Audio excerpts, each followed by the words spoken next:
তাআলা যেটা বর্ণনা করেছেন যে আল্লাহ তাআলা আলমে আরোহাতে রুহের জগতে আমাদের রুহগুলোকে সৃষ্টি করেছেন এবং সৃষ্টি করে তিনি বলেছিলেন যে আলাস্তু বিরব্বিকুম, আমি কি তোমাদের রব নই? তখন আমরা সকলে সেখানে বলেছিলাম যে বালা, অবশ্যই আপনি আমাদের রব।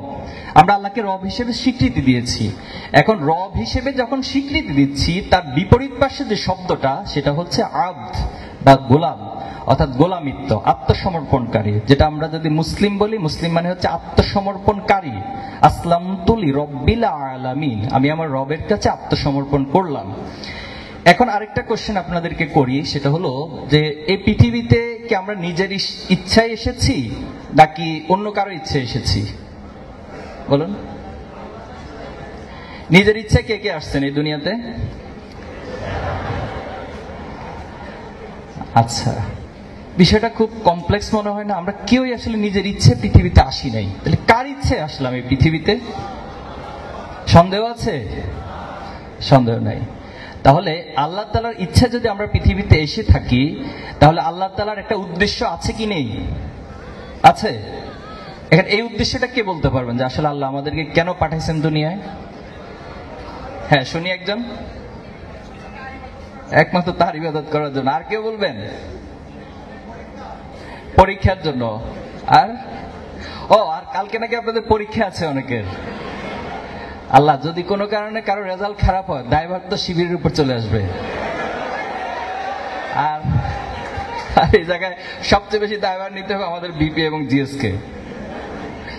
তো ঠিক আছে, আমি সংক্ষেপে শেষ করছি। তাহলে দেখুন, আল্লাহ তাআলা যদি তার ইচ্ছে আমাদেরকে পাঠিয়ে থাকে, নিঃসন্দেহে পৃথিবীতে আমরা যত ইনভেনশন আছে, যত আবিষ্কার দেখি, প্রত্যেক আবিষ্কারক যাই তৈরি করে না কেন, সেটার একটা উদ্দেশ্য অবশ্যই থাকে।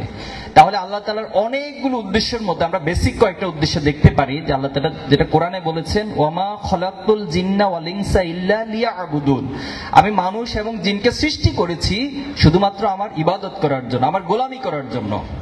এখন ইবাদতের সংজ্ঞা অনেক ব্যাপ্তিময় একটা বিষয়, অনেক বড় একটা বিষয়। এটাকে যদি আমরা এক লাইনে নিয়ে আসি, সেটাও কোরআনে আল্লাহ তাআলা বলছে, মা আতাকুমুর রাসূল ফাখুযু ওয়া মা নাহাকুম আনহু ফান্তাহু, রাসূল তোমাদের কাছে যা উপস্থাপন করছে সেটা তোমরা গ্রহণ করো, আর রাসূল তোমাদেরকে যে কাজগুলো থেকে নিষেধ করেছেন সেটা থেকে তোমরা বিরত থাকো। এখন দেখুন, আমরা যদি আল্লাহর গোলামি করি, তাহলে এটা উপকারটা কার? আল্লাহর না আমাদের? আমাদের। আর আমরা যদি আল্লাহর গোলামি না করি, তাহলে ক্ষতিটা কার? আমাদের।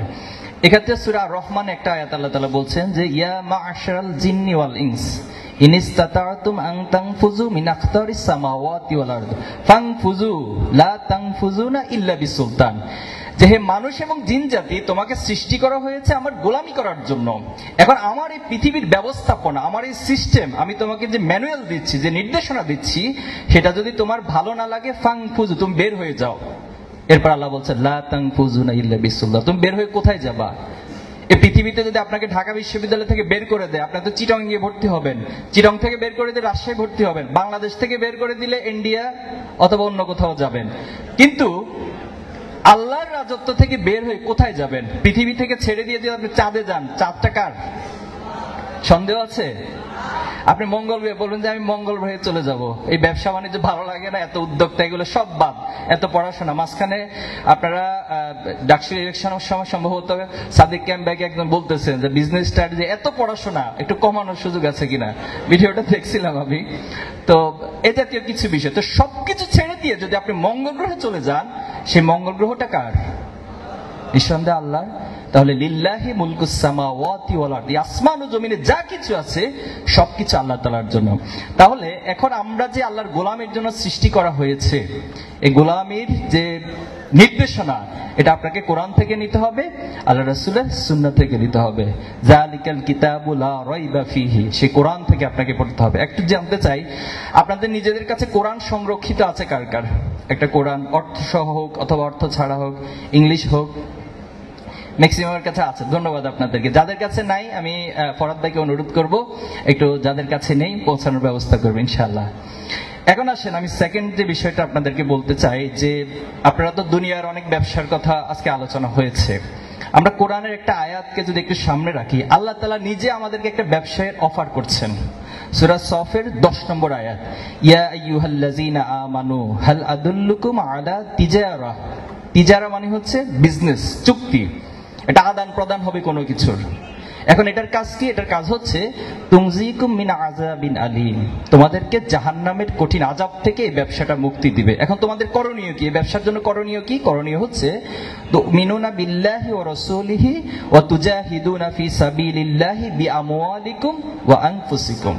তোমরা আল্লাহর রাস্তায় সর্বাত্মক প্রচেষ্টা চালাবা, আল্লাহর এই জমিনে আল্লাহর দ্বীনকে প্রতিষ্ঠা করার জন্য, আল্লাহর হুকুমকে প্রতিষ্ঠা করার জন্য। আকিমুদ্দিন, আল্লাহ আমাদেরকে বলছে যে তোমরা দ্বীনকে প্রতিষ্ঠা করো। কেন দ্বীনকে প্রতিষ্ঠা করতে হবে? আমরা দেখেছি পৃথিবীতে যত মানবীয় মতবাদ এসেছে তারা একটা গোলক ধাঁধা নিয়ে পৃথিবীবাসীর কাছে উপস্থাপিত হয়। এরপর দেখা যায় তাদের হাত ধরে সেই গোলক ধাঁধার মতবাদ তারাই আবার নষ্ট করে, তারাই ভঙ্গ করে, তারা আবার নতুন আরেকটা মতবাদ নিয়ে আসে। তারা বলে যে আগে যা ছিল সব ভুল ছিল, নতুন করে আরেকটা মতবাদ দিয়ে আসা হয়। এরপরে পৃথিবীতে যদি আজকে দেখি যে পশ্চিমা যে সভ্যতা, তারা আমাদেরকে সভ্যতা শিখায়, তারা আমাদেরকে জ্ঞান বিজ্ঞানের উৎকর্ষতা শিখায়, তারা আমাদেরকে মানবতার সকল সবকগুলো এসে আমাদেরকে দেয়। হিউজ পরিমাণ মানবাধিকার সংগঠন তারা তৈরি করেছে। অথচ আমরা চাক্ষুষ দেখছি যে পৃথিবীতে মানবাধিকার যদি লঙ্ঘন হয় সবচেয়ে বেশি তাদের হাত ধরে হচ্ছে। আজকে যদি ফিলিস্তিনের দিকে তাকান, এই ফিলিস্তিনে নির্মম যে হত্যাকাণ্ড হচ্ছে, এর জন্য কারা দায়ী? এজন্য তো কোনো মুসলিম কান্ট্রি দায়ী নয়, এজন্য তো যারা সভ্যতার ধারক বাহক, মানবতার ধারক বাহক, তারা দায়ী। এজন্যই আল্লাহর পক্ষ থেকে আল্লাহ রাসূলকে যে দিন সহকারে পাঠানো হয়েছে, হুয়াল্লাযী আরসালা রাসূলাহু বিল হুদা ওয়া দীনিল হক লিইয়ুযহিরাহু আলা দীনি কুল্লি। সকল মতাদর্শের, মানবীয় মতাদর্শ মানুষকে আলটিমেট শান্তি দিতে পারে না, বরং সেখানে জাহিলিয়াত একটা সমাজকে আল্লাহ রাসূলুল্লাহ সাল্লাল্লাহু আলাইহি ওয়াসাল্লাম সে দ্বীনে হক সহকারে এমন ভাবে প্রতিষ্ঠিত করেছেন, সেটা সত্যিকার অর্থে একটা ন্যায় এবং ইনসাফের সমাজ হয়েছে, একটা বৈষম্যহীন সমাজ হয়েছে। সেখানে বৈষম্যহীন সমাজ ব্যবস্থার জন্য কাউকে আন্দোলন করতে হয় না, সেখানে বৈষম্যহীন সমাজ ব্যবস্থার জন্য আবু সাইদদেরকে জীবন দিতে হয় না, বরং সেখানে অটোমেটিকলি আল্লাহর পক্ষ থেকে পাঠানো যে ইনসাফ, সেই ইনসাফ প্রতিষ্ঠিত হয়। এখন আসেন, আমরা যদি এই ব্যবসা করতে চাই তাহলে আমাদেরকে আল্লাহর প্রতি ঈমান আনয়ন করতে হবে এবং সর্বাত্মক প্রচেষ্টা চালাতে হবে। আর এর মধ্যে আল্লাহ তাআলার পক্ষ থেকে ঘোষণা হচ্ছে আল্লাহ আমাদেরকে জাহান্নাম থেকে মুক্তি দিবেন। আমরা জাহান্নাম থেকে মুক্তি চাই? জান্নাতে যেতে চাই? জান্নাতে যদি যেতে চাই তাহলে আল্লাহ নির্ধারিত যে বিধান সেটা আমাদেরকে পালন করতে হবে। আমি সর্বশেষ পয়েন্ট বলে শেষ করছি। দেখুন, ঢাকা বিশ্ববিদ্যালয়ে আপনারা বিজনেস স্টাডিজ যে ফ্যাকাল্টি এখানে চান্স পেয়েছেন, নিঃসন্দেহে এটা অনেক স্বপ্নের একটি জায়গা, অনেক শিক্ষার্থীর কাছে স্বপ্নের জায়গা। যে স্বপ্নের জায়গাতে আপনারা এসেছেন, এজন্য আল্লাহর কাছে অবশ্যই আপনার শুকরিয়া আদায় করেছেন। আল্লাহ নীতিমালা হচ্ছে আপনি যত বেশি আল্লাহর শুকরিয়া আদায় করবেন, ফাইন শাকারতুম লাযিদান্নাকুম, আল্লাহ আপনাকে আরো বাড়িয়ে দিবেন। কিন্তু কোনো কারণে আপনার মধ্যে যদি অহংকার তৈরি হয়, পৃথিবীতে আপনি বিশ্লেষণ করে দেখবেন যত ক্ষমতাশালী ছিল, যত বিত্তশালী ছিল, তাদের পতনের অন্যতম একটা কারণ ছিল তারা একটা পর্যায়ে অহংকারী হয়ে উঠেছিল। তারা মনে করেছে পৃথিবীতে যা কিছু সবটা আমার মধ্য দিয়ে হয়েছে, আমার যোগ্যতা দিয়ে হয়েছে। আপনার যোগ্যতার পাশাপাশি আপনাকে এটা বিশ্বাস করতে হবে যে আল্লাহ তাআলা চেয়েছেন দেখেই আপনি অর্জনগুলো করতে পেরেছেন। আর এক্ষেত্রে আল্লাহর প্রতি যত শুকরিয়া আদায় করবেন, আল্লাহ আপনাকে আরো বাড়িয়ে দিবেন। আমার পয়েন্টটা হচ্ছে, যারা ভালো তাদেরকে সব ক্ষেত্রে ভালো হইতে হয়।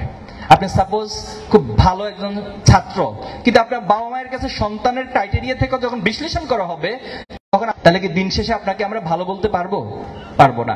আপনি খুব হাইলি সিজিপি আপনার, বাট আপনার যারা ফ্রেন্ড সার্কেল রয়েছে কেউ আপনার ব্যবহারে কখনো সন্তুষ্ট হয় না, আপনার আচরণে কেউ সন্তুষ্ট হয় না, আপনার প্রতি সবার একটা নেগেটিভিটি সবার মধ্যে কাজ করে, তাহলে তো আপনার এই সিজিপিএ এই সমাজে আপনার বন্ধুদের মধ্যে কোনো ইম্প্যাক্ট তৈরি করতে পারলো না, তাহলে এটা তো দিন শেষে ভালো হলো না। আপনি সমাজের মানুষের কাছে ভালো হতে হবে, আপনি শিক্ষকদের কাছে ভালো হতে হবে। এজন্য ছাত্র শিবির একটা বড় কনসেপ্ট হলো, ছাত্র শিবির যখন প্রতিষ্ঠিত হয়েছিল তখন প্রতিষ্ঠাকালীন যারা আমাদের দায়িত্বশীল ছিলেন তারা এই বক্তব্যটা সব জায়গায় দিতেন যে ছাত্র শিবির মানেই হচ্ছে একটা প্যাকেজ প্রোগ্রামের মধ্য দিয়ে তার একাডেমিক এক্সেলেন্সি, তার মোরাল এক্সেলেন্সি এবং সমাজের প্রতি তার যে কমিটমেন্ট, দায়বদ্ধতা, সব কিছুর মধ্য দিয়ে সে সব জায়গায় ভালো হবে। আমরা কি পারবো সে ভালোটা হতে? আল্লাহ আমাদেরকে তৌফিক দান করুক। আজকে এখানেই থাক, ভবিষ্যতে দেখা হলে আবার কথা হবে। আসসালামু আলাইকুম। ভিডিওটি ভালো লাগলে লাইক, কমেন্ট ও শেয়ার করুন। এই ধরনের আরো ভিডিও পেতে আমাদের চ্যানেলটি সাবস্ক্রাইব করুন।